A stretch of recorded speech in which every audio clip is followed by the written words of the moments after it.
You think you know Theseus? Think again. This isn't just the story of a hero. It's the rise and fall of a legend the gods themselves couldn't control. And trust me, the ending will leave you speechless. Hey everyone, and welcome back to Myth or Real, the channel where we breathe life into ancient legends and uncover the truth behind mythological heroes, monsters, and gods. If you're into warriors, kings, angels, demons, and creatures of every kind, you're in the right place. Today's episode, a journey through one of the most legendary lives ever told. A story of a prince, a labyrinth, betrayal, monsters, gods, and a hero whose ending is as mysterious as his birth. Buckle up, because this is the epic life of Theseus. The origins, son of two fathers in the ancient city of Treason, a young woman named Aethra lay under the stars after a dream sent by the gods. That night, she was visited by King Aegeus of Athens and, some say, by Poseidon, god of the sea. From this divine union, Theseus was born, a child with two fathers, one mortal, one divine. Before leaving, Aegeus buried his sword and sandals under a heavy rock and told Aethra, "When our son is strong enough to lift this stone, send him to me." Years passed. The boy grew into a teen with fire in his heart and strength in his limbs. One day, Theseus lifted the stone with ease, retrieved the hidden items, and began his journey to Athens. Not by sea, the safe route, but on land, the dangerous one. The road of trials. Theseus wasn't looking for the easy path. He wanted to prove himself.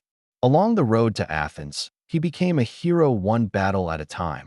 Periphetes, the club-wielding bandit, crushed by his own weapon. Cenes, the pine-bender. Theseus tied him to trees and let them rip him apart. Chiron, who forced travelers to wash his feet, then kicked them to their death, fed to his own man-eating turtle. Procrustes, the sadist who stretched or cut his victims to fit a bed. Theseus gave him a taste of his own hospitality. Each encounter made him more than a man. He was becoming a legend. Arrival in Athens, poisoned hospitality in Athens. King Aegeus did not recognize his son. Manipulated by Medea. Yes, that Medea, the king almost poisoned him. But just before Theseus drank the wine, Aegeus saw the sword in his hand and realized the truth. Father and son reunited, but the peace wouldn't last. Soon, news came from the island of Crete and the cruel demand of King Minos. The Labyrinth and the Minotaur. Every 9 years, Athens was forced to send 7 boys and 7 girls to Crete, tributes to feed the Minotaur, the monstrous half-man, half-bull. Trapped in the labyrinth built by Daedalus, Theseus volunteered as tribute, not to die, but to kill the beast and end the cycle. In Crete, Minos' daughter Ariadne fell in love with him. She gave him a ball of thread to trace his path through the maze. He tied one end at the entrance and ventured into the darkness. Inside the labyrinth, no light, no landmarks, only endless walls. He found the Minotaur. And in a brutal, close-quarters fight, Theseus slayed the beast that he followed the thread out, escaped with the other Athenians and Ariadne, but then did something shocking. Ariadne's betrayal on the island of Naxos. Theseus abandoned Ariadne. Myths argue why. Was it fate? Did Dionysus claim her as his bride? Or did Theseus coldly leave her behind? Whatever the reason, the act haunts his story. Worse still, in his grief or distraction, Theseus forgot to change the sails of his ship from black to white, as he had promised Aegeus. Seeing the black sails, Aegeus assumed his son had died and leapt into the sea, giving it his name, the Aegean Sea. The king of Athens. Theseus became king, not by triumph, but by tragedy. As ruler, he unified Attica, the surrounding region, into a single political unit, the early blueprint of democracy. He instituted festivals, fair laws, and even founded the Isthmian Games, second only to the Olympics. But peace was never in the cards for Theseus. He had too much ambition. He joined Heracles in many adventures, including the battle against the Amazons, and even kidnapped their queen, Antiope, starting a war in Athens. Later, with his friend Pirithous, he tried to kidnap Persephone from the underworld. Yes, Hades' wife. Predictably, that didn't go well. Theseus was trapped in the underworld, chained to the chair of forgetfulness.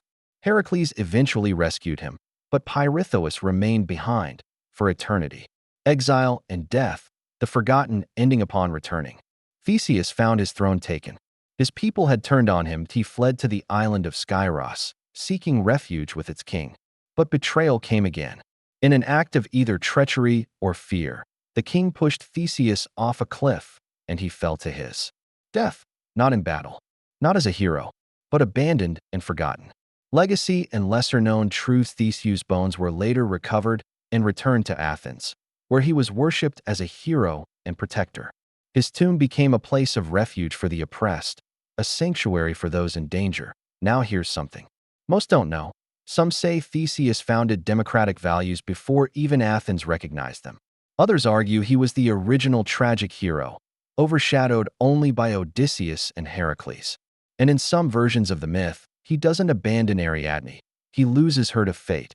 His story isn't black and white.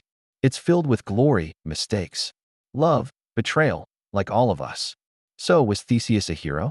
A fool? A king? A victim of the gods? Or just a man trying to live up to the impossible? If you enjoyed this journey through myth and mystery, hit that like button. It helps the channel more than you know and doesn't cost you a thing. Subscribe for more legends every week and tap the bell so you don't miss what's next. Comment below. Who's your favorite character from mythology? Whether it's a god, a warrior, a demon, an angel, or a creature. I want to know who you vibe with most. Until next time, stay curious, stay legendary.